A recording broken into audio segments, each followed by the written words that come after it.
Hi, everybody. Allison. um, Thank you all for coming on a Friday afternoon. It's lovely to see you all here. At the second of our third, we have a series this semester, so there's a second in our 3-lecture series, New Directions in Digital Humanities, this spring here at CDS. And I'll just take a moment to mention our third event is at the end of the month, April 25th, Ashley Hope Bird, who will be coming to us from Notre Dame. So I hope we'll see you again later this month. I'd like to start with some thank yous to Don Silva, Jen Braga, Ben Tyler, Ashley Champagne, Nora Demick, who has just arrived, and Joe Meisel for your contributions in organizing and supporting this entire lecture series and this event here today at Brown.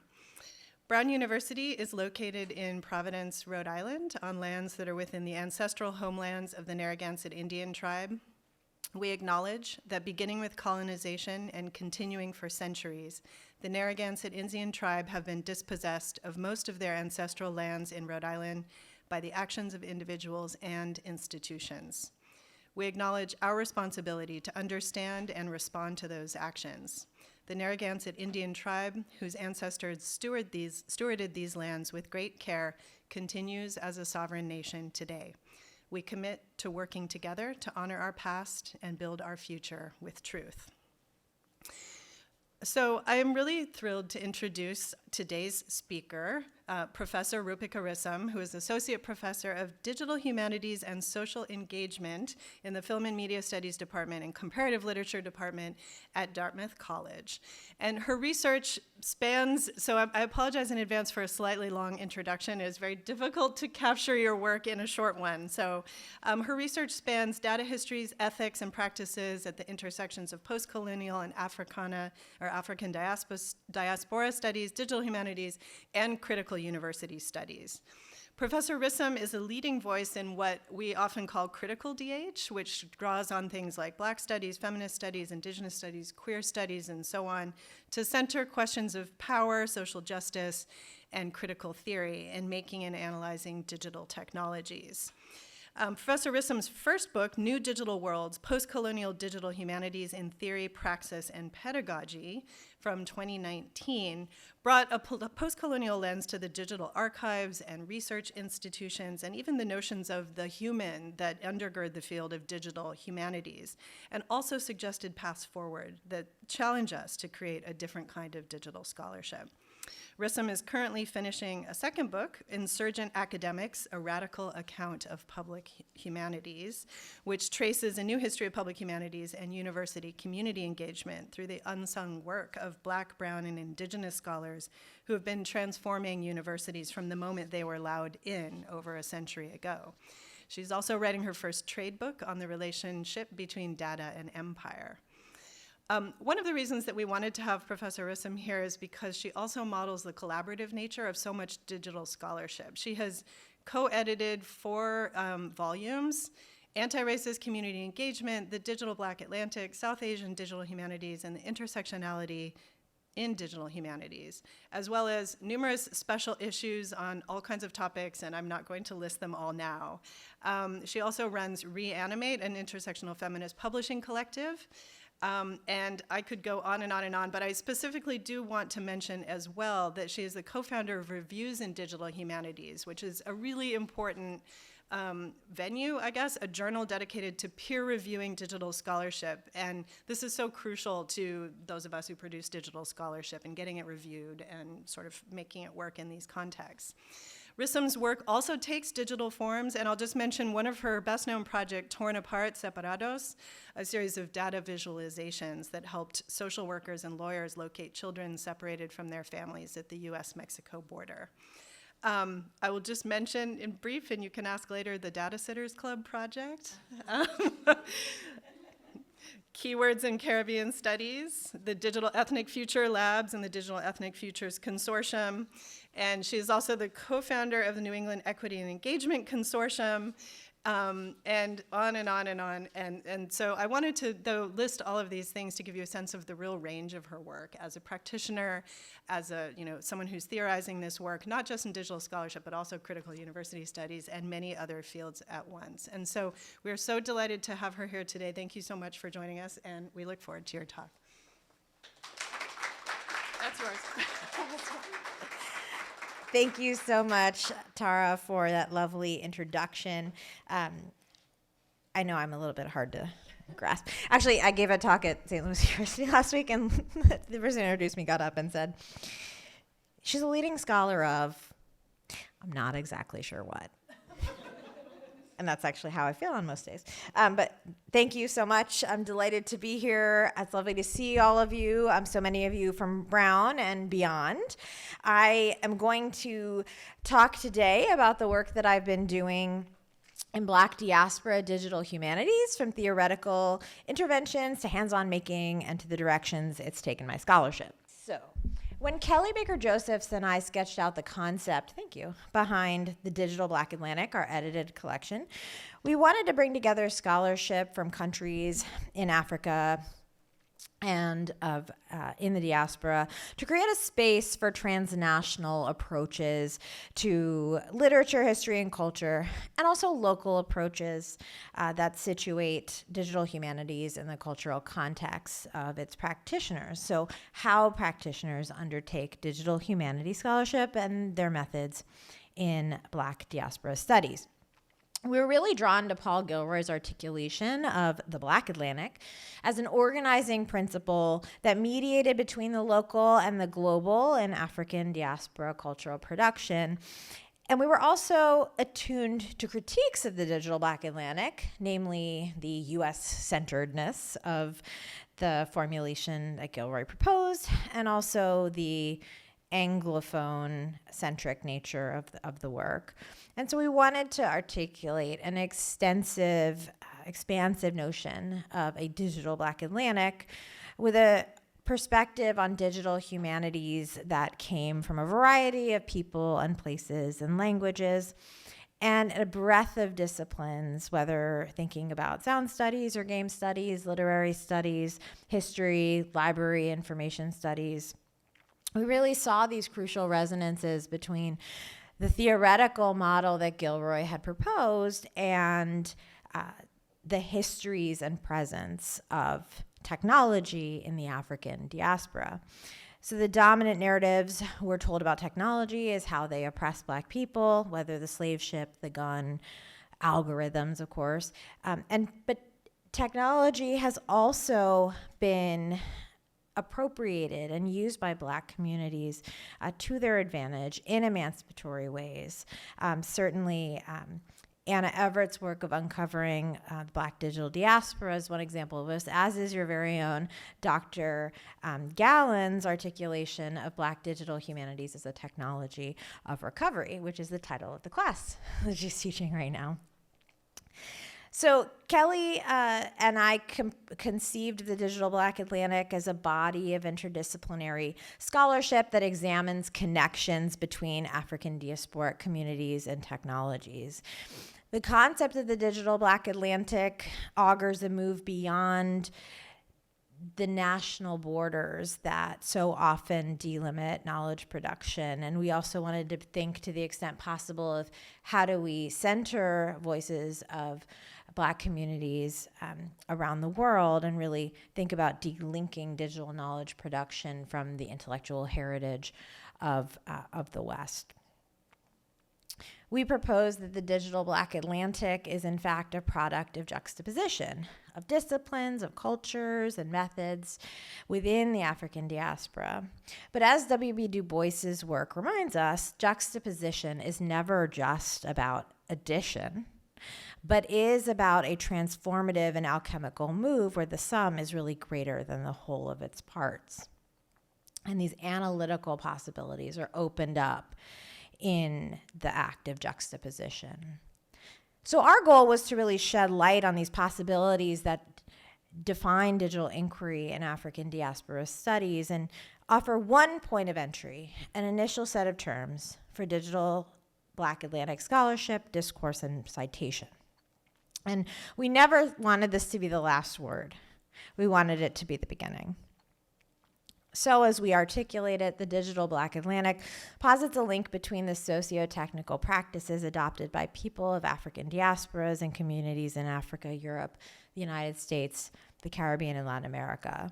Recognizing the specificities of digital practices within these geographical areas, we also emphasize the connections across space and time to insist on the roles that racism, enslavement, and colonialism have played in the engagement of African-descended peoples with technology, but more critically, to emphasize their resistance through technology.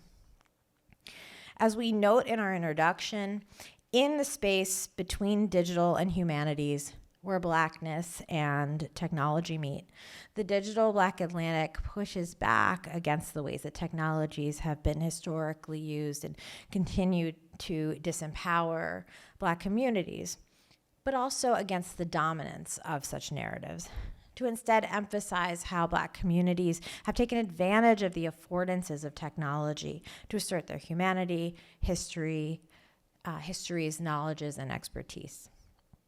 The growth of scholarship in the digital Black Atlantic depends on sustained attention to the methodological interventions that make this work possible. Through our editing process for the book, we were also claiming space for a digital Black Atlantic through a recognizable form of scholarly communication, the edited volume, to honor the work that had already been done and to assemble a citable body of work, which we argue in our intro is necessary not only to the scholarly legitimacy of this work, but also to grow this academic conversation. And actually, when we were approached about it, we were asked about doing a monograph. They actually approached us two separately from each other about doing monographs on related topics. And we talked to each other and said, actually, we should work together and we should also not write a monograph because it's really about many voices. And even though the edited collection is not the most valued form of academic scholarship, it's really indispensable to the work of creating subfields and creating communities of scholarship. And then also by making it open access, we wanted to ensure that it was widely available, which is why we didn't go with the publisher who contacted us and ended up sort of bringing us together in this project in the first place. We went to the Reviews in Digital Humanity. No, we did not. That's my journal. We went to the Debates in Digital Humanities series, the University of Minnesota Press, and said, hey, we have this idea. Do you want to do this? Because we need it to be open access, because we need people to be able to read it. We need people in Caribbean institutions to be able to read it, people in institutions in countries in Africa as well. So that was very much part of our thinking about the production and materiality of the volume. My own digital work has been, in part, engaged with thinking about how digital humanities projects can contribute to and augment scholarship of the digital Black Atlantic. A project that I've been working on for some time is called the Global Du Bois, and it's a series of data visualizations that are trying to challenge a long-standing problem in most biographical narratives of W.E.B. Du Bois's life. And if you're not familiar with Du Bois, he's a very preeminent African-American intellectual who just had such a huge impact on the development of sociology as a discipline, on Black studies, on civil rights, wrote in many genres, some of which are terrible, which I'll say a little bit more about in a minute. But as the story goes, this is every narrative about Du Bois's life, unless it's written by Gerald Horne, is that Du Bois can be understood as in two phases. The first phase, where he cared about African Americans. And then around the late 1920s, he turns his back on the Black community in the U.S. in favor of decolonization movements around the world. It's like such a pervasive narrative that, so he died the night before the March on Washington. And when Ray Wilkins, who was the secretary of the NAACP, got up to introduce Martin Luther King Jr., he says, wait a minute, before we get to that, I want to acknowledge that Du Bois died in Ghana last night. And he says, I'm not kidding, even though he took another path. He didn't say the dum-dum-dum part. That's me. Even though he took another path, it is incontrovertible that Du Bois's voice was the one calling you to gather here. And The other path is this sort of narrative that Du Bois turned his back. But instead, I just think this is absolutely wrong. So does Gerald Horne. So it's not just me. Du Bois has, throughout his writing, shown that he believed that these two things were interconnected.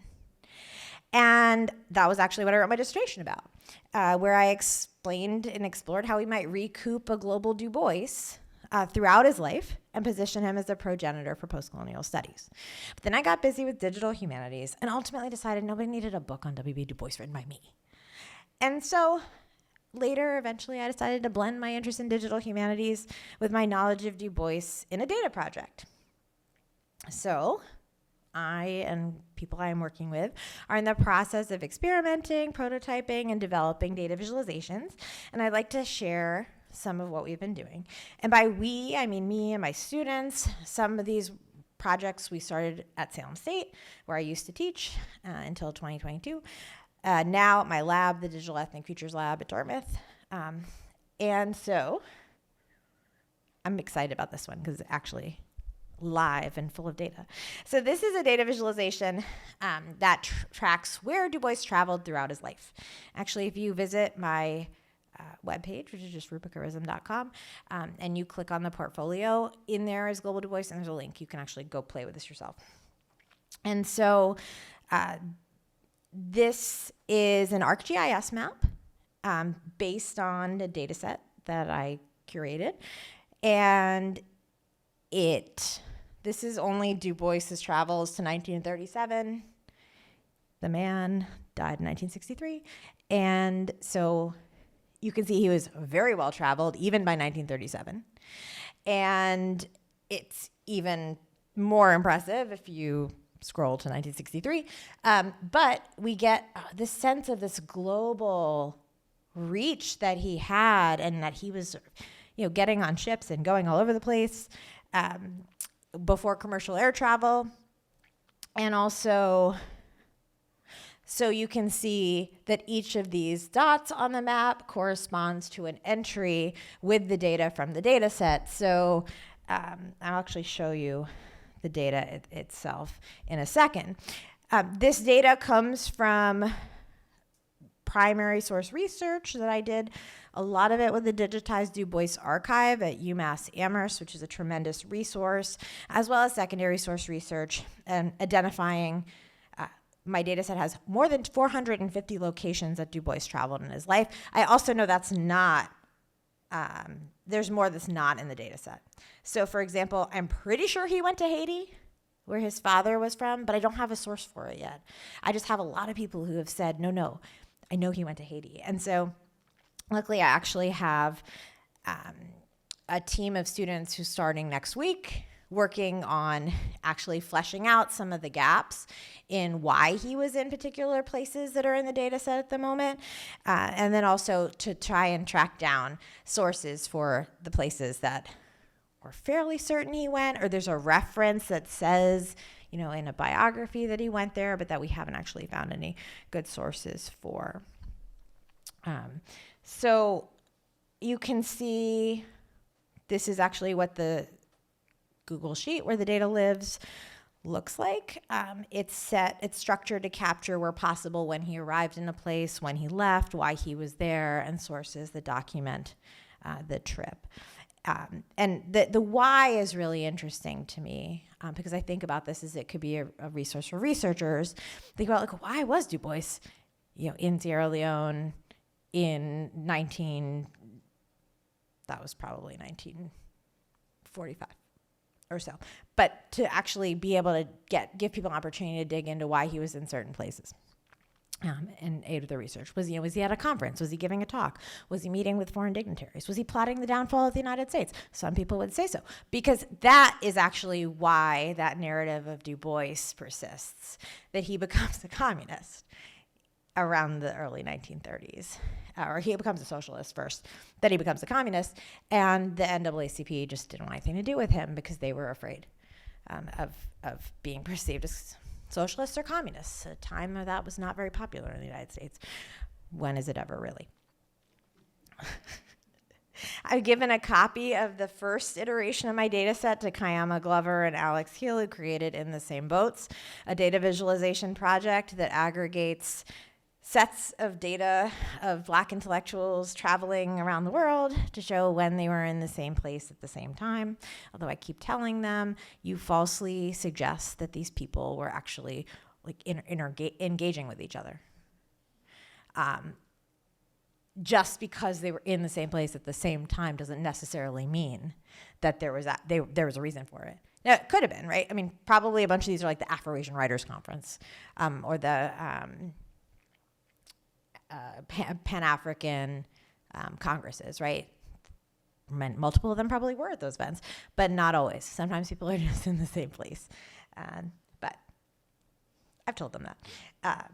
But the project is a really useful starting point to think about the travel lives of Afro diasporic intellectuals and to then actually perhaps dig a little bit deeper into what are they doing in these places and why do people cluster in certain places, like what's going on in those particular spaces. Another aspect of the work I've been doing is looking at Du Bois's correspondence and its networks, which really offers crucial insight on some of these global dimensions of his career. Through the digitization of the Du Bois papers at UMass and their really wonderful metadata, I've worked with a student actually from the social work department at Salem State University, Shakira Cruz, to try and curate some of a data set of his global interlocutors. And so as we have addresses on their letters and carbon copies of his letters. And so it's a question of what kind of insights does mapping correspondence reveal in terms of thinking about this question of reframing this narrative of Du Bois's life. Our prototype contains approximately 1,200 records from the correspondence on topics directly engaged with colonialism and decolonization. This is janky. And it's a prototype. But I often think that sometimes people come to you and are like, look at my beautiful GIS map. Look at my project I've been doing for 20 years and it's had $5 million. And then you think like, I can't do that. How do I do that? I don't have $5 million in 20 years. So I like to just show you where I am in a process because we're all starting somewhere and it doesn't have to be the prettiest map in the world. It can be kind of janky. So that's why I'm showing you something that's pretty ugly looking and there are parts of the map, the timeline that are overlapping on each other. But what I found some things from this work, a veritable republic of letters, if we want to borrow the phrase, of the dispersed intellectual community of the 17th and 18th centuries in Europe. Du Bois's worldwide reach gives us points of entry into long-standing, rich conversations back and forth between Du Bois when he's situated in the US and people in Latin America, in Europe, countries in Africa, countries in Asia. And there are two examples that sort of popped out doing this research that really illuminates Du Bois's long-standing investment in anti-colonialism. The first is Du Bois's engagement in Liberia. So there is a letter from Anna M. Graves, who's a teacher and a member of the Women's International League for Peace and Freedom. And the letter reflects Du Bois's ongoing engagement with questions of neocolonialism in Liberia in the 1920s and 1930s. Now, the term neocolonialism hadn't yet been invented by Kwame Nkrumah, but that's what he's described, Du Bois is describing. He's talking about Firestone and the intrusion of U.S. companies into Liberia to harvest rubber. And there's additional letters back and forth with people in Liberia on these issues. And the correspondence reveals that he is able to identify this phenomenon and to put words to it and to really call out the way that U.S. companies are viewing Liberia itself, its own interesting colonial with its own interesting colonial history, but are seeing Liberia as a place for natural resources to build up the tire industry in the United States. Also, we were coming across correspondence between Du Bois and B.R. Ambedkar, who's an activist in India whose work focused on ending discrimination against Dalits. what people often commonly know as untouchables. Here we see that Baker and his fellow Dalit activists were really inspired by Du Bois's work, and see this interesting engagement on the relationship between Dalit oppression and Jim Crow in the United States. And Du Bois responds in kind, noting that he's familiar with Baker's work and emphasizing the importance of South-to-South solidarities. And this is sort of establishing one of many points of contact between Dalit activists and African-American activists that we later see, for example, in the 70s, when there's the founding of the Dalit Panthers, inspired by the Black Panther Party.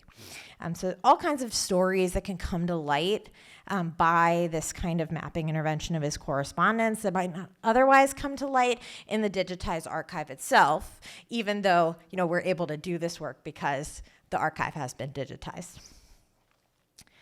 Another piece of this puzzle that I'm looking at is what citations of Du Bois's novels and their reception can tell us about this global Du Bois and how the narratives about his life and politics have proliferated and can change. In the first iteration of this work, this was in 2018, I scraped citations of Du Bois's novels. So who has written about Du Bois's novels in academic databases? As I mentioned, sometimes Du Bois did not write things that were very good. The novels are like the worst novels I've ever read. I'm not kidding. They're some of the most important novels I've ever read. But aesthetically, stylistically, character development, oh my gosh, they're so terrible. There's one, Worlds of Color, which is the third of the Black Flame trilogy, which is all about the story of this man named Mansart, who's really secretly Du Bois. And the book one is the ordeal of Mansart. It's like Mansart's growing up and like all these struggles he has and shedding light on them. And then Mansart builds a school. So Mansart becomes an academic. And then it's Worlds of Color, which is Mansart decides to go into the world and find out what are people thinking about and talking about in terms of colonization, decolonization around the world. But the problem is every character in the Worlds of Color is like some version of Du Bois. So there's the Mansart's secretary, her name is Jean Dupignon. And she gets forced to register as a foreign agent because the U.S. government suspects her of being a foreign agent, which happened to Du Bois. And then you get wish fulfillment Du Bois, which is the grandson of Mansart who goes and joins an anti-colonial movement somewhere in the world, I believe in Algeria, if I'm not incorrect. And, joins the revolution and it's all glorious. And so I call that wish fulfillment Du Bois. And one day I want to write an article about all the weird versions of Du Bois that are in the Black Flame trilogy, but, I don't have a lot of time. So terrible novels, but really fantastic for understanding how he's working through his political ideas and the relationship between Black freedom struggles in the U.S. and decolonization movements abroad. So anyway, I decided to look at high traffic databases, see who's writing about them. And you can see right off the bat, lots of people writing about Souls of Black Folk, not so many people writing about the novels. And by the way, it's not just me who says they're terrible. One of the reviews of, I want to say it was Worlds of Color, is something to the effect of, as a study of history, as a study of politics, this is really an important novel, but it's not a very good novel. Literally word for word it says. It's not a very good novel. So anyway, this we can see this sort of relative lack of attention to Du Bois's novels in scholarship, and then we can see how it breaks down in particular kinds of databases, because there's something to really be said about what gets indexed, what doesn't get indexed in particular databases. Some include monographs, some don't include edited volumes. But a major finding of this early work is actually around Dark Princess, a novel written and published in 1928, in which a character named Matthew Towns, who's a Black medical student, isn't able to finish medical school because he's not able to do his gynecological rotation because the hospital is a hospital for white women and he's not allowed to practice medicine on white women. And so disillusioned, he gets on a ship and goes to Europe and meets an Indian princess who is the princess of a princely state called Bothport. It's all fictional. And so she is traveling around the world with a coterie of people from what they call people from the darker worlds. And they're all trying to plan a global revolution. And Matthew gets really interested in this. And he says, I want to be part of your global revolution. And so throughout these 3 phases of the book, first he's exploring, global revolution through trade unions and through radical violence. And then he's exploring it through being a politician. And he's going through these incarnations of his life thinking about, like, how do we get emancipation? And it's a really interesting book that went out of print very quickly. As I said, not very good. And then Claudia Tate recovered it in 1995 or so. And so naturally, it makes sense that we see more people writing about this book after 1995 because back in publication. And that makes sense. But then the real boom we found follows after Bill Mullins writes this essay on W.B. Du Bois' Dark Princess and the Black International. The Afro-Asian International, rather. And so this essay sort of stands out as this moment of proliferation that produces all this other scholarship on Dark Princess, on this dimension of Du Bois's work, and his relationship to colonialism and to decolonization. And so this is sort of, we started to scrape the networks of citations among those articles that were then citing Mullins' work. And so that's where we are at the moment. But so far, what we're seeing in our networks is a trend that's visible on this graph is that even for Quests of the Silver Fleece and Worlds of Color, these other 2 novels that are grappling with internationalism of some kind, there's actually been this kind of Dark Princess effect and a trend towards a proliferation of more Afro-Asian scholarship on Dark Princess that is then drawing attention back to these other novels that people haven't really been writing about or talking about, and starting to accrue more critical treatment of these texts.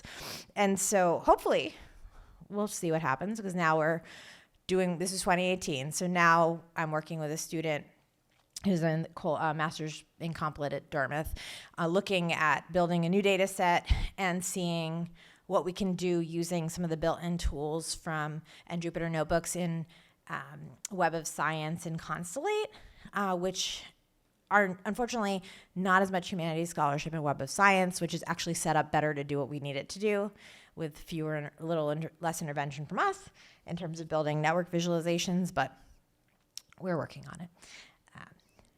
So this work on Du Bois made me interested in broader questions of who was active in Pan-African movements. So I decided to create some data sets containing names and biographical information for attendees at Pan-Africanist events.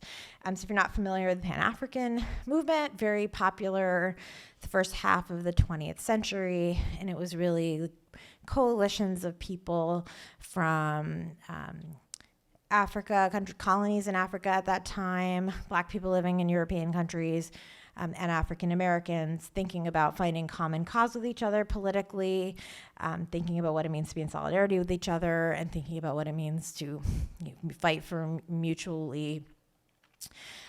interest in decolonization and in freedom. And Du Bois is often thought of as, the grandfather of Pan-Africanism. He went to a lot of these events. And so I was really interested in creating a network analysis to see if computationally modeling the relationships between who was attending events might reveal new insights on key figures in Pan-Africanism. And I had 2 Salem State students, Jennifer Mahoney and Hiba Nasruddin, working with me on this. And we were very excited because digital humanities was going to solve all our problems. And it didn't. We ended up with a giant hairball with absolutely no meaningful insights to be found. And this actually, when we sat down to think about it, makes a lot of sense. Very few people had the means to travel to all these events. Du Bois was one of them. Kwame Nkrumah was one of them. But it was really the same. It was the people who you'd expect. And so it was all very local, unless you were basically Du Bois or Nkrumah. And so I was really frustrated that network analysis had failed me. And then I realized that I'd actually sort of failed my research question because rather than being focused on an analytical possibilities, the research possibilities, which is what I really needed to be doing, I was really focused on the idea that network analysis was going to actually give us networks that would be useful. And so I was really, really frustrated and had trouble seeing how to recoup 8 months of work creating these data sets. But my friend Quinn Dombrowski, who's my co-president of the Association for Computers and the Humanities right now, also you may know of Saving Ukrainian Cultural Heritage Online. Quinn was one of the leaders of that. She encouraged me to think about some other questions and to think about what other kinds of value for research that this work that we'd done with the Pan-African data could produce, and what did the field need? Which is a really, really important question. Usually the kind of thing I think about, but in that moment, I was so focused on the tool and the method is going to tell us something new, which is also very unlike me. If you know anything about my work, it's like the last thing you expect me to do, but I don't know. It was a strange time. But then I took Quinn's advice, and that became the genesis for linking the Black Atlantic, which is a project that I'm working on with the Maryland people at the African American Digital Humanities Initiative at the University of Maryland, at MITH, the Maryland Institute for Technology. And the purpose of this project is actually to find ways to make the data sets that researchers are creating related to Black Atlantic scholarship, often without knowledge of or interest in digital humanities or data whatsoever, useful and interoperable with each other. And this requires exploring the tensions between standardization, required of approaches like linked open data, and the particularities of the Black diaspora data sources that may not always fit conventions for standardization that are created based on white dominant ways of knowing and thinking about data. So, for example, while I was doing this work, curating data sets of Pan-Africanist events, and the events I looked at were in the US, Europe, and a couple were in Asia, and a couple were in, at the time, colonies in Africa. My colleague, Edward Arriaga, who's at Clark University, was actually doing a similar thing with events in Latin America and the Caribbean. And I knew these folks in Europe, some at Cambridge, some at Leiden in the Netherlands, who were doing data sets related to Afro-Asian solidarity events like the Bandung Conference, Afro-Asian Writers Conference. There was a little overlap, like there were two events that maybe overlapped with us, but that was all. But they had all this other data. And I wanted to think about how do we bring this data together? How do we bring these people doing this work together? And think about what a data model would look like and how we can actually make this data play nicely with each other. And I would tell you, for example, that when you have people, Edward situates his work in digital humanities, and so was producing data that was very easy to work with. But our colleagues in Europe are not digital humanists. They're very wonderful and eminent scholars of actually Afro-Asian internationalism, and so their data was not in formats that were so easy to use. And so there's this real question there of if we're going to try and pool our knowledge and work together and work across people who really situate and identify their work in digital humanities and people who don't, then we're going to have to find some way to support this. And so one of the ways we've been working on this is thinking about how Wikidata can be a useful form of linked open data to put our data in. And so you can see here, we have added some of our data sets to Wikidata. And so this is, what this one was from. This is probably, oh wait, I know, I wrote it down. Afro-Asian Writers Conference. So basically you can see, for example, we also did it for like the Bandung Conference. So here is a Wikidata entry for Richard Wright, the writer. And so you can see we added participant in as a category to Wikidata, and then ingested participant into all the existing Wikidata entries for the people who are on our lists. And so he went to the Asian American Conference, which is what Wikipedia's knowledge base calls the Bandung Conference, by the way. So we were able to link him to that event, and then to do that with all our data sets. And then also people who we had in our data sets who didn't have Wikipedia entries, they're now in the Wikidata. And so I've seen actually people who are really dedicated to diversifying Wikipedia have actually said, all these data sets from this Pan-Africanism data project are now in Wikipedia. So if you're looking for like women in Black diaspora, go and pull out these people. They're already in the data base. So it's just like a quicker step to actually, getting your Wikipedia page up and running. And so ideally this is like the dream. Ideally we want researchers who have absolutely no interest in digital humanities, but have been doing research to be able to contribute their data through some kind of API. But that's a stretch goal. I think maybe someday, not in the next year, but we're actually working on building our website and making that available. And what's been really exciting is that this work ended up being far more ambitious than my original goal of making a network visualization. And in terms of what, even just with these small steps we've been doing in terms of Wikidata with our data sets, already has a broader impact than if that network visualization had worked. Which is very exciting. More speculative than I'm usually comfortable with, but it's been really wonderful to collaborate with folks at University of Maryland, like Marissa Parham and Jeffrey Morrow. It's been really wonderful. And so through this work, through all these projects, I've been thinking about how can we actually meet the goals that we lay out in the Digital Black Atlantic for the development of new digital humanities methods that attend to the particularities of the Black diaspora in digital academic knowledge production. Just as a sort of here's what I'm doing in addition to all these things, next, is that my work with these data-driven projects have really influenced the development of the book that I've just started writing called Data Empire.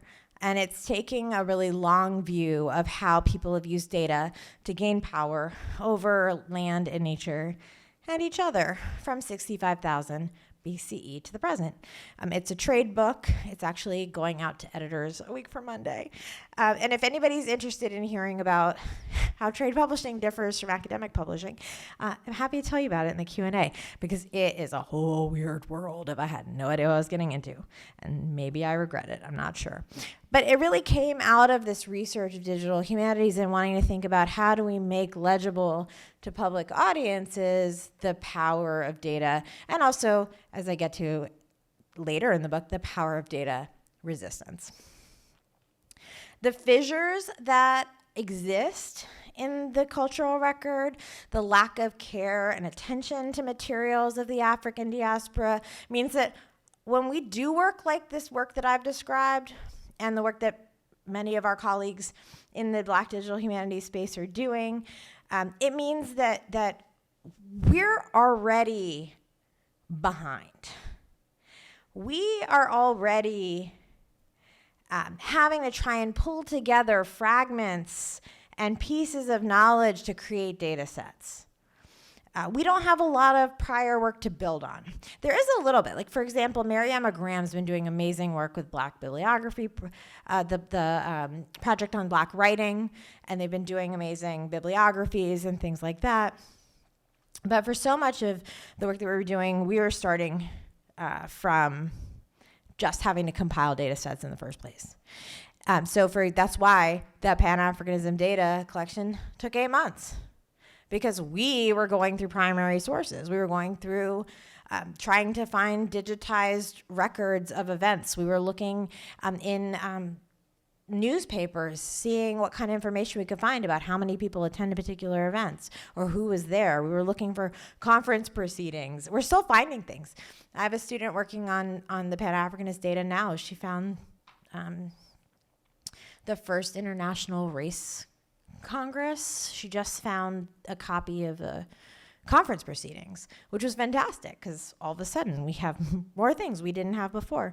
But we can't necessarily rely on archives to have preserved the sources that we need for our work. And for those of us who are working in areas like Black diaspora studies, our sources are at lower priority for processing and digitization. And so our ability to find materials are constrained by metadata and by standards that are insufficient to them. Colonialism and racism have really shaped the archiving and preservation of these sources, and in turn, that shapes discovery. And sometimes we can see the gaps and absences in really quantifiable numbers, which has been the case of the Pan-African Data Project. So, for example, we know the Second Pan-Africanist Congress, held in 1921, had 113 delegates. And we know we've been able to find 93 of them. And so we actually have a sense of the percentage of what we know and what we don't know. And that's, I think, the highest percentage of the event with the highest percentage of people we've been able to identify so far. Most aren't like that. But so as we're building our website and making this data available in a more robust way than the GitHub repository, which you can go to now and get the data, we're really thinking about how do we draw attention to the gaps and omissions? How do we make people realize you can't just easily just show up and get the data and the data is all great and perfect and there it is, but really to try and think about how do we disrupt that experience of thinking that the digital has produced this kind of easy access, because actually it's not. It's very hard won and it's very fragmentary and it always will be. So just to wrap up so we can get to Q&A, there's a stark contrast between the fragmentary nature of the data of colonies, for example, and of the diaspora, the African diaspora, as you might think of it, the data of the colonized, and data from empires, or the data of the colonizer. Attesting to the key role of data in running an empire, which is what sort of inspired the Data Empire book. Here is one of the many extensive, well-organized correspondence registers from the West Indies and the British Colonial Office. They were looking after their data. And here we are today, having to constantly mediate between this robust data management and preservation of the colonizer and the fragmentary nature of data of the colonized. So that's what I want to leave you contemplating. There are these massive disparities in data that stand in the way of this critical work. But doing this work leads us to the most vital new direction in digital humanities scholarship, which is beginning to rectify the gross inequalities in data that are standing in the way of our critical work. And by doing this now, we can set up the scholars who are coming up behind us to start with greater advantages than we had. So we have to look out for our data, for the data of our communities, the data of the communities we work with, and the data of the communities to whom we're accountable. And for me, that's where the future of digital humanities lies. Thank you.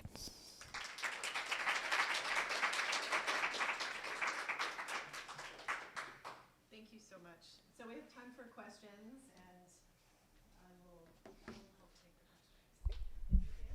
Sure. Happy to answer the questions. Yeah, Ellen.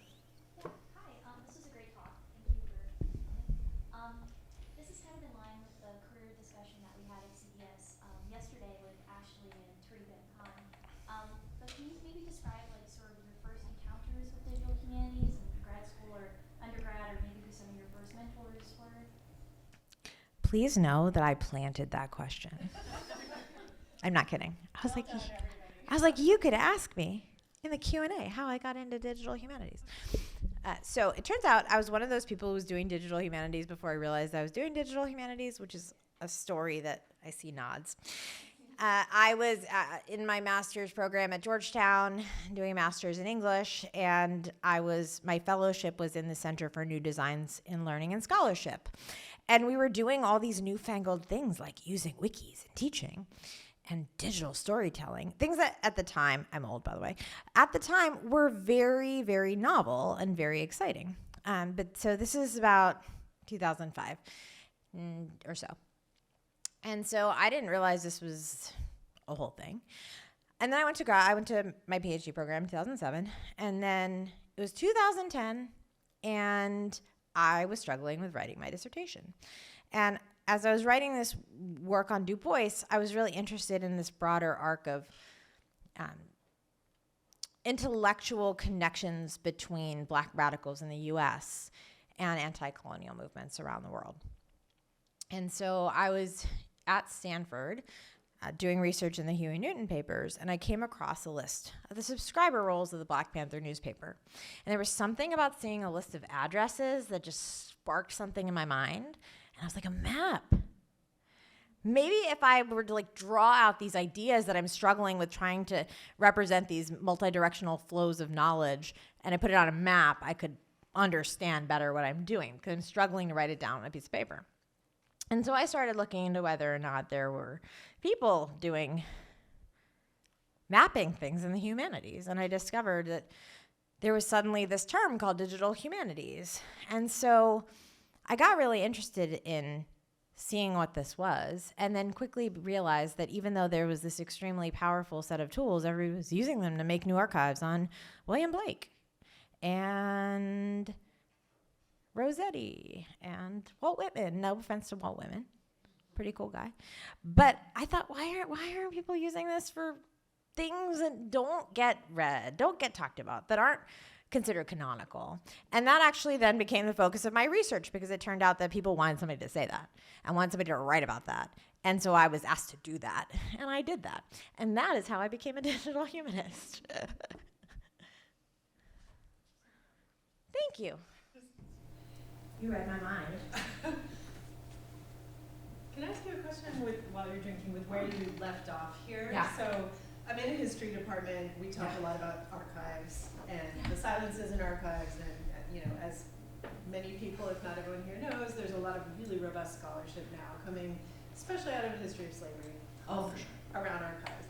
And you have offered us a kind of, different perspective on that, I think, thinking about digital data, right? And I'm wondering if you can think about those two things. I mean, is it that we have an opportunity with data to sort of fix it in ways that it's hard to fix the National Archive of X place, or so can you think a little bit about those two things? I'm going to go with a yes and a no. Okay. Always good. Because one of the things that I meant to say that I don't think I said, was that there are always going to be things we're never going to be able to recover.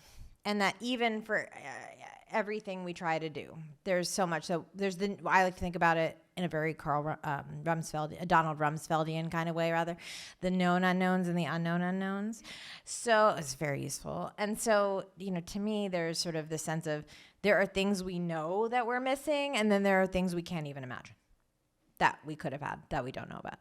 And so in order to not feel wildly overwhelmed by this, I like to focus on the known unknowns.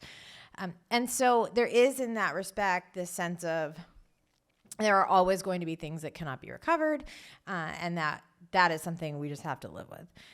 And then, thinking, as you brought up slavery, I think, for example, of the transatlantic slave trade database, which is an important project and a useful project, but also a project that you visit and you feel like suddenly it's all there. We can know all these things. And yeah, sometimes there are absences and empty cells in that data set, but you can sort of let all the data wash over you and sort of be impressed by all that we know, because it's so unique in the sense that we have this now. But that, to me, is one of the problems. One of the problems is that it conveys this sense, without disrupting it, that now we have all this data and now it's all better. because we have this data, because now we know these things. But actually, we have very fragmentary and partial data in that very database. And so that, to me, is sort of where I see this question lying, in that we also can't simultaneously be giving the sense that the data is there, the data is available, and now all of a sudden the problems have ended. In fact, the problems have just, I wouldn't say they've begun because they'd already begun, but the problems are continuing. And actually there are some new ones because now we have some methodological problems. And I'll be interested to see what happens with the work of, there's linked open data work intending to link transatlantic slave trade database and some other projects called enslave.org. And I'll be interested to sort of see, I saw their early data model. I saw some interesting critiques of their early data model. And it'll be interesting to see. We're doing a review of it for Reviews in DH, and I can't wait to read it because I want to know what people say about it. Because, I think that we have to be very careful that while we're trying to do this rectification, we aren't also inadvertently conveying the sense that this has fixed any of these problems. Would you like some more water? This is actually water. I should actually just drink it. Yes, Ashley. Yeah. Thank you so much for that talk. I really appreciate a few things, many things, but just to point out, I appreciate you showed an in-progress project, and that's just so rarely shown as you talk about. But the other thing that really struck me about your talk was that you were working on this project that you thought would be a network diagram, and it ended up not being that. And there was this pretty, 8 months is a pretty long time, and then to be in a kind of a stuck position where you're not sure how to go about the next step. It sounds like you had this really great call with Quinn, which is awesome, but I just feel like I see so many students, and I could think of projects myself where I have spent a lot of time and students spend a lot of time and then kind of get stuck. And I just wonder if you have advice for them how to kind of get unstuck. Maybe it's talk to a friend, come to CDS, take a walk, but I don't know, just curious your thoughts on that. Yeah, first we wrote a whole article about failure. So you could do that. But not every, then again, when I wrote an article about failure, I felt like I had a certain amount of cred in my field and that I could write about failure and not feel like that was going to harm me professionally. Certainly, I think that sometimes we get really stuck in that sort of hypothesis mode or methods kind of mode with our data, and getting unstuck is a huge challenge, especially if we've sort of set ourselves into this mindset. I certainly think looking and seeing what other kinds of projects people have done, either with sort of similar methods or with similar kinds of data, can be very useful. And that's also very hard with digital humanities because there is no centralized mechanism for discovery of digital humanities projects, except sort of by accident Reviews in Digital Humanities, which is not at all comprehensive. We have a project registry of the projects that we have reviewed. We have organized them by field, topic, method, time periods. There's different ways of navigating the reviews that we've published and the projects, the digital humanities projects in there. But of course, it's not comprehensive. Although the Mellon Foundation seems to want us to figure out how to make it comprehensive. So we have somebody working on that. But seeing what other people have done, trying to get some inspiration from that, talking to other people for sure. I'm thinking about, and this is harder as a graduate student, but potential collaborations or just conversations with other people doing similar work. Connecting with people who can help connect you to people you can talk to. And that's why having Tara and Ashley and CDS is absolutely amazing because they'll be able to help connect you if you're a Brown, connect you to things. If you're not a Brown, you might have people at your institution, or, you can always email me. And I do unwittingly have a very, very strong sense of the landscape of digital humanities because of the journal. Also very large professional networks as well. And so, trying to connect into people who can help connect you to people you want to talk to and get advice from. Really one of the things that I love about digital humanities is that you really can't do it alone. Really, no one possesses every skill, every method, every idea, every context of the actual content knowledge that you would need to really be able to see a project through to fruition. And it's work that really relies and thrives on being connected. And it's very hard now because, there's been a pandemic. There weren't conferences. Conferences are expensive. Travel's expensive. Travel is dangerous, perhaps. And we all experience those effects of the pandemic very differently. And so it's been a little hard to have those connections. And so, we need to really think about trying to rebuild them. That's one of the reasons why Association for Computers and the Humanities, which I mentioned that Quinn Nebraski and I are co-presidents of, is really committed to having virtual conferences to really try and ensure that we have a space in digital humanities that's accessible to people who don't feel like they can travel or are concerned about health risks or don't have funds to travel, that they can have access to conference networking. And that's something we've been really, really committed to. This year we're having a conference. The virtual conference is going to be in November.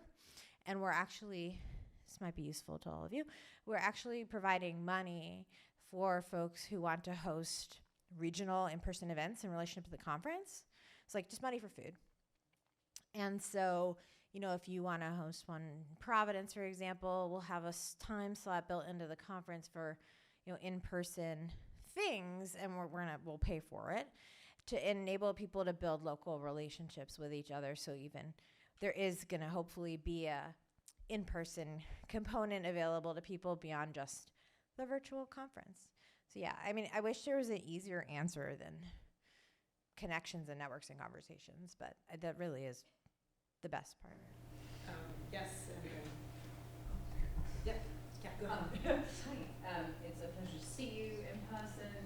I actually have a question that I want you to talk about collaboration in the field, and I think amongst all of the achievements that you have in your career, I think that one thing that defines you is also how you kind of reshaped how we value collaboration within the humanities, but specifically the digital humanities.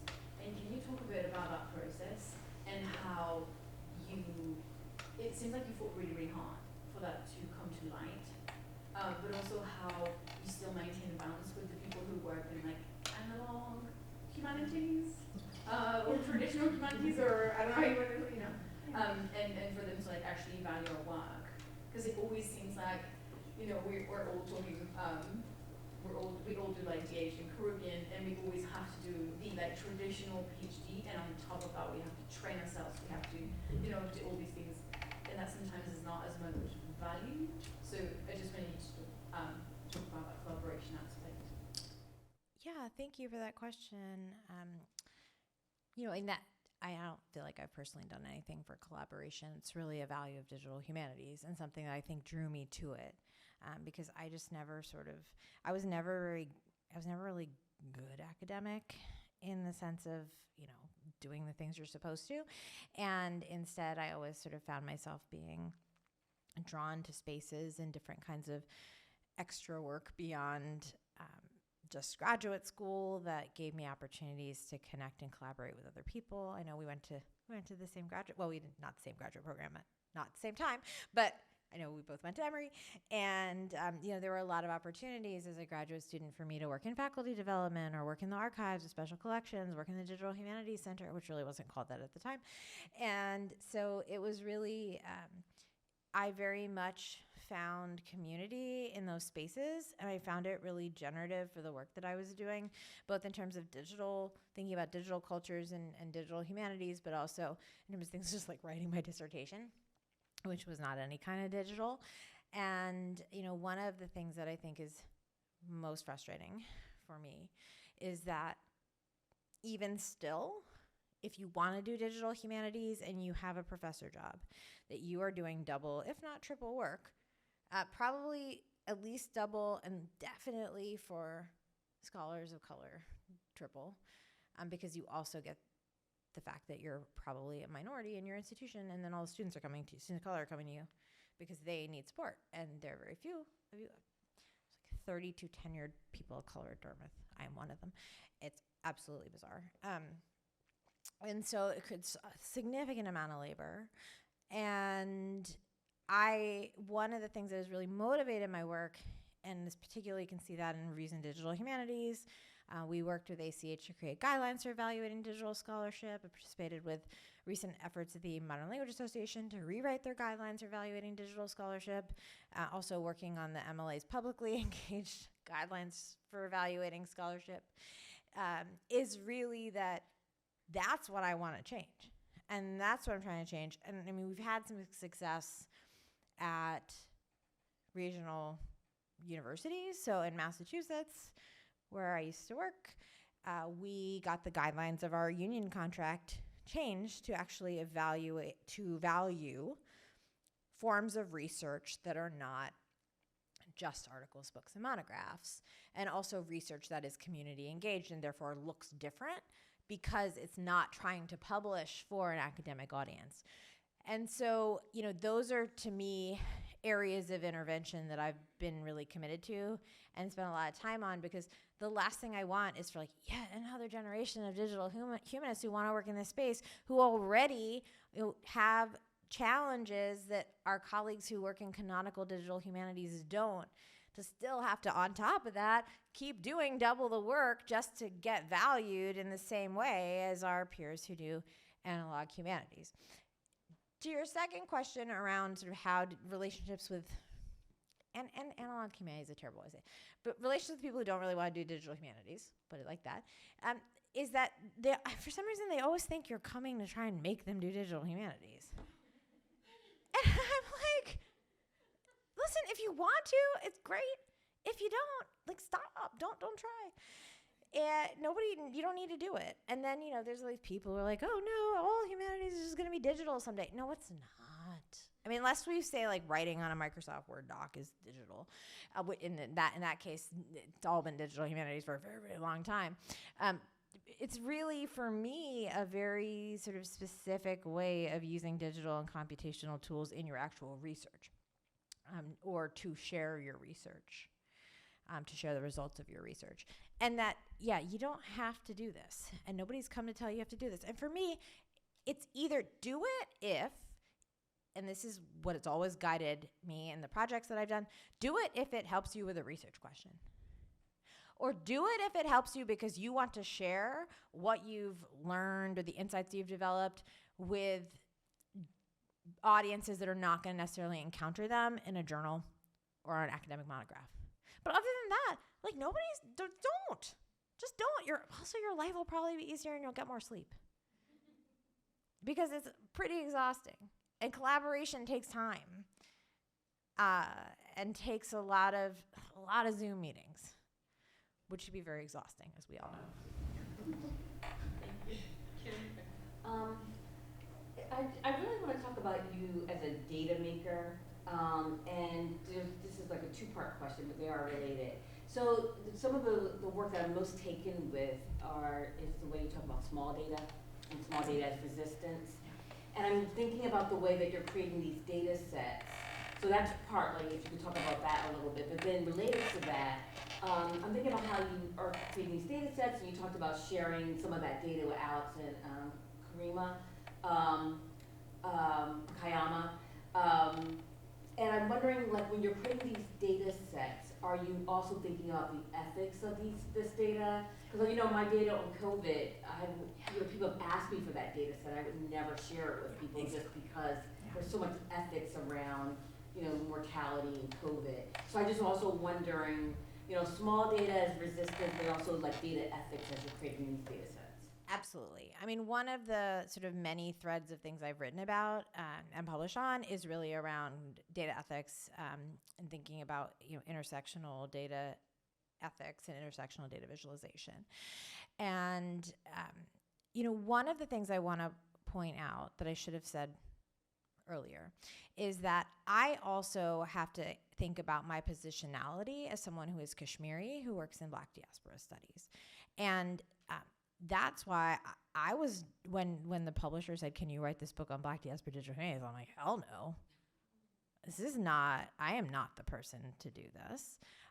But then Kelly says to me, oh, did you, I got this email from this publisher and would you be interested in collaborating? And it's like, okay, in that case, like we have these two complementary but distinct sets of knowledges and approach digital humanities in different ways and actually be really generative and fruitful to do this together. That's also partially why, or not partially, but with the Pan-African Data Project, that I was excited to be selected to be an ad hum fellow at University of Maryland and to work with the folks there, because I don't personally feel like this is my data. I don't want it to be my data. I don't want to be the sole arbiter of what's happening with the data and about decisions to share the data. And I want that to be I want it to belong to the communities that it comes from and not belong to me. And, it's hard because when you're an academic researcher in a tenure track job, you get things out of doing this work and you, even if you don't want it, like you can't avoid it. Right. And so there is that sort of piece of, what does it then mean to, your career benefits from having done this data work, right? And so like for me, I try to offset it with community engagement and community collaboration, which actually tends to like take up more time than I even have to give it. But at least I'm like, okay, you know what? Like that's offsetting what I feel like not any benefit, but like the benefits that I get from doing this work, in academic spaces. To give you a specific example around data ethics, I want to talk about a project briefly that Tara mentioned, which is Torn Apart Separados, which is a data visualization project on immigrant detention in the U.S. And so when the Trump administration, Trump family, that's right, true story, that when the Trump administration announced the separation policy of children from their families at the U.S.-Mexico border in 2018, my colleagues, including Alex Heel, we were trying to figure out if there was anything that we could do to respond to this issue. And more importantly, if our friends and colleagues who are social workers and lawyers working with immigrants at the border could have any benefit of our collective skills. And they said, we need to know where the children are going. And so we said, okay, well, we're going to try. There was no available data on this. Easily available data. The government was like, no, we don't put out this data. We don't say where the kids are going. And so we figured it out just because we do research and that is what we do. And we do research on data. And, we did all kinds of weird things with looking at what grants various government offices were given out to different nonprofit organizations and like studying their tax documents and finding their properties. And within a couple of days of a team of about 7 of us working basically 24 hours a day, we had a list of 113 places where the children were being held. And that was the most comprehensive list that anybody had. And so then, we had this whole plan. It actually worked, shockingly, that we were going to make some kind of impressive data visualization on migration that would court the attention of the media during the media cycle while it was still focused on family separation. And then so we could get the word out there that we had this data and get it into the hands of more lawyers and social workers. And that all worked, which was super great. But as we were doing our data visualizations, I kept saying we can't just put a list of addresses on the internet of where these children are. And we can't make it easily available. So it was a mapping project. And so you would expect that if you see that dot, that you can click on the dot and get the address, right? And I was like, we can't do that. And everybody else on the team is like, Roopsie, like, why? Like, you're just like being paranoid. And I mean, guilty as charged. I'm a little paranoid. But, I said, we don't want to potentially have people who don't have experience with organizing, don't have experience working with migrant communities or migrant children or traumatized children, just showing up at these places to protest, and they think they're going to be like well-meaning, but instead they're potentially inviting state violence and more trauma into spaces where already traumatized children are. And at that time, we were seeing how there were people protesting at airports where children are being transited, and it really just looks like a bunch of traumatized children and a lot of screaming adults. Even if the adults are screaming, saying, like, don't do this to the children, it's still screaming adults, sometimes screaming in a language the children may not understand.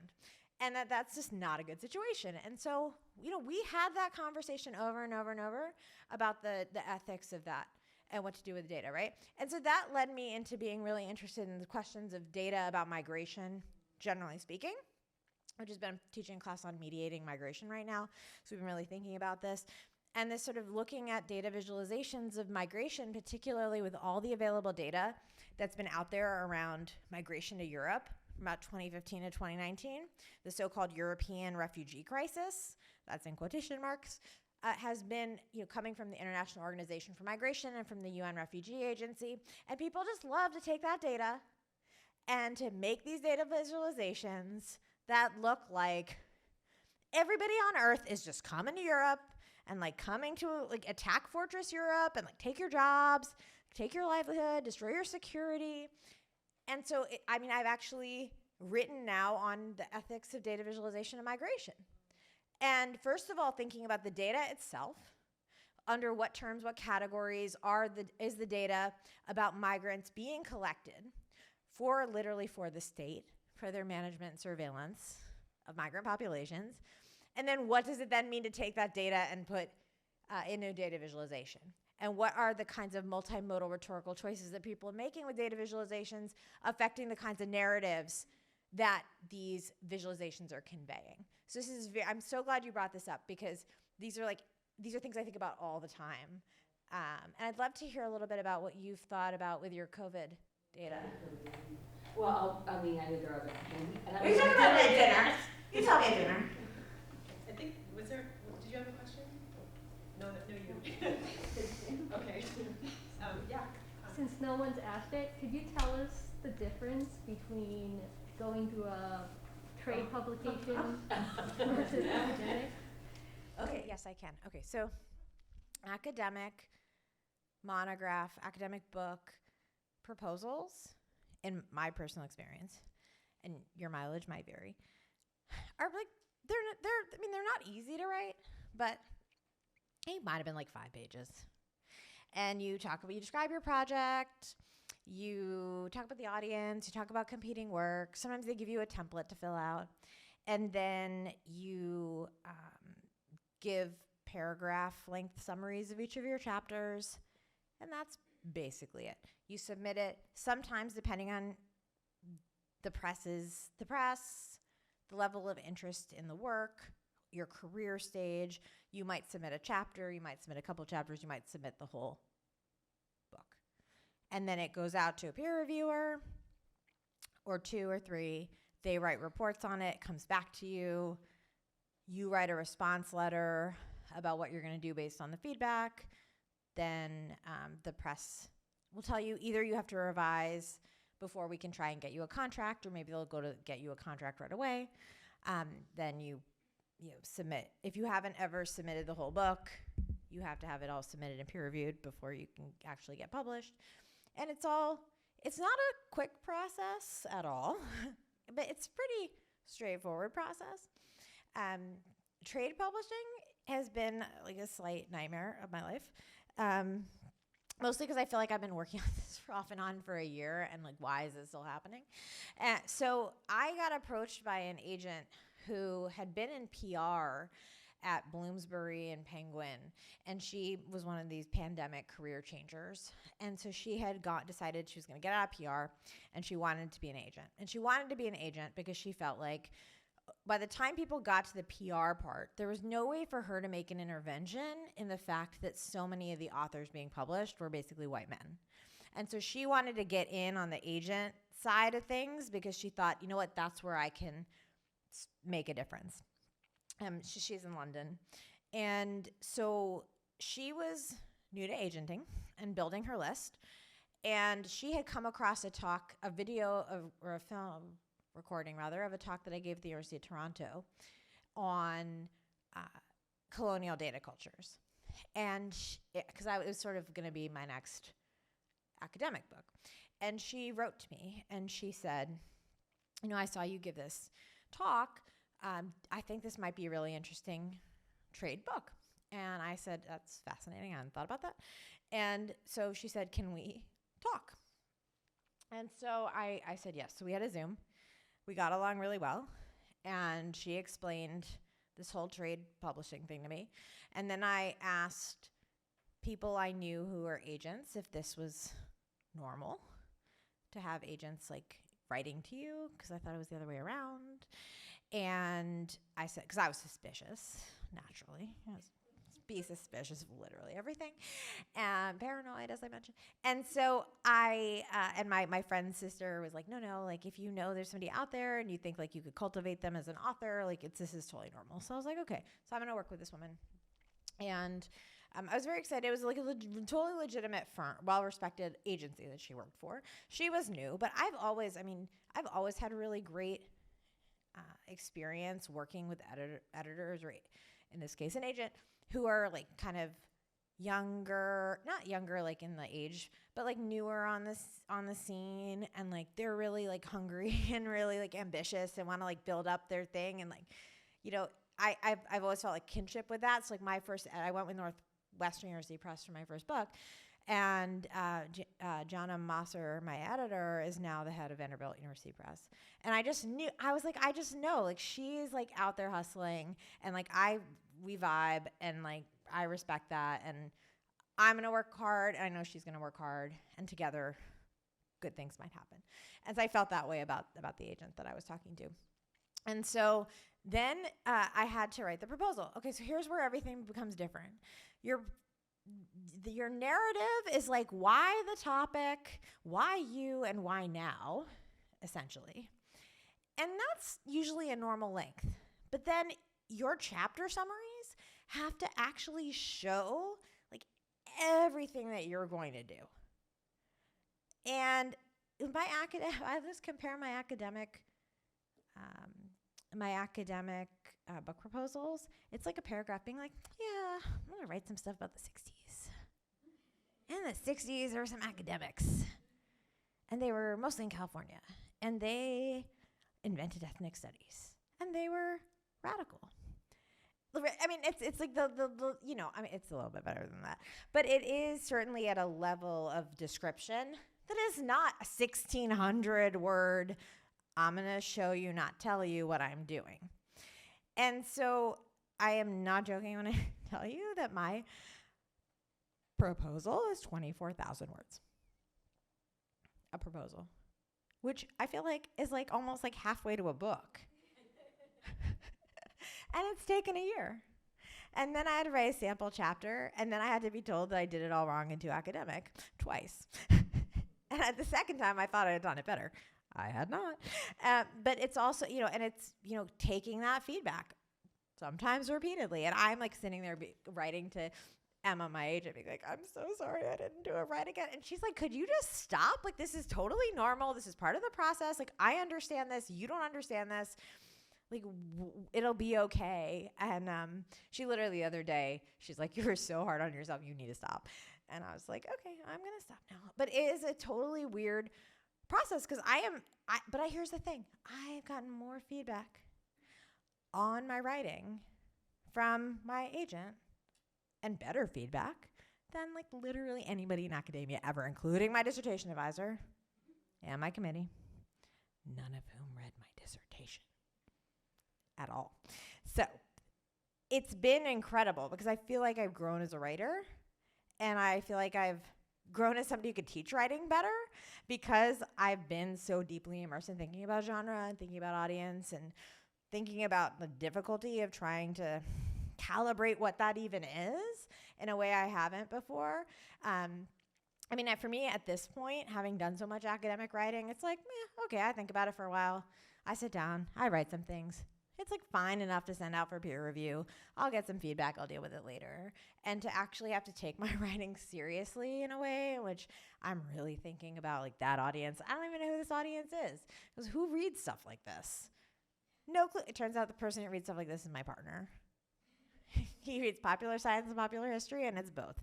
And so I was like, great, I have the target audience of this book, like right in my house. And this is why we're barely speaking to each other. But I'm kidding. No, because like we'll get into heated arguments about like a paragraph. We were literally arguing about the Bible the other day. He's like, you can't use it. I'm like, it's the Mesopotamia chapter. Like, I have nothing else to use. I'm talking about the Bible. But so that's sort of, it is that it's so wildly different and so strangely less individual. But then again, as we've established, I like collaborative things, right? So it's been really, it's been an interesting adventure. Can I do a quick follow-up? Yeah. Because one of the conversations we had here was talking in with DH and publication about the speed of scholarship, right? So by the time, even academic or trade press, by the time we have something out, the field could have moved 1,000 miles away. But something like Torn Apart, that was meant to be like an emergency response. It was meant to be really quick, and I don't know if the original plan was to take it down once it was done, but I've seen projects like that. But in DH, a lot of times, it's collaborative, it takes a team of people, and a lot of times the projects are sometimes built by students who are working by themselves, or faculty projects, team of people still taking years or months and months. Can you elaborate a little bit more on, that speed of scholarship? Yeah, that's really interesting. I mean, I think that, I don't know if this is a little while ago now, but there was a book on slow professing that came out. I mean, the slow professor, which in, theory sounds great. But I'm pretty sure if I'd been a slow professor, I probably wouldn't have gotten tenure. And I think there's certain people who can slow profess and can do things really slowly and deliberately and it's okay. And I think there's some people who can't, and I'm pretty sure I'm one of them. And so, I think that there's that angle of it, right? There's been this movement, slow food movement, but slow scholarship movement. So don't actually do it really fast. Because there is something to be said about the fact that the publish and perish culture of academia is very high pressure and can be very detrimental, and also doesn't always produce very good scholarship. But at the same time, there is this sense that if certain of us were to embrace that it would disproportionately harm us. And that is also something that is very real. The other piece of this is the fact that we are currently in something of a peer review crisis in higher ed. And I think I see this largely as a factor of, first of all, the fact that so many tenure track jobs have been converted into contingent faculty positions, and therefore there are colleagues who, if they had been in tenure positions, would be compensated to review scholarship, but instead they're not, and many of them are saying no, which they should. Doesn't make it easier to run a journal that needs to peer review things, which is actually why we pay people. So at Reviews in Digital Humanities, if you are not in a role in which your compensation includes an expectation of that kind of service, we will give you $250. And it's not a lot of money, but at least it's a symbol of we recognize and value your labor with money, which of course becomes a financial issue. And right now we have Mellon money, but part of our Mellon money is actually to figure out the long-term financial strategy for the journal and fundraise and all these things, so Jen Giuliano, my co-editor, and I can stop being the editors and give it to somebody else and let new people take it in their own new directions. But we don't want to do that until we've set it up with a financial situation that isn't going to put that burden on the people we pass it on to. And so there is an inherent slowing of scholarship that is beyond our control as people are going through 5, 6, 7 people saying, no, I won't review, before we can even get to review. But I will say, I know this firsthand, there are plenty of people who have reviewing in their job who just aren't doing it either. Or they're doing a really crappy job of it and sending these half-baked, craptastic reviewer reports.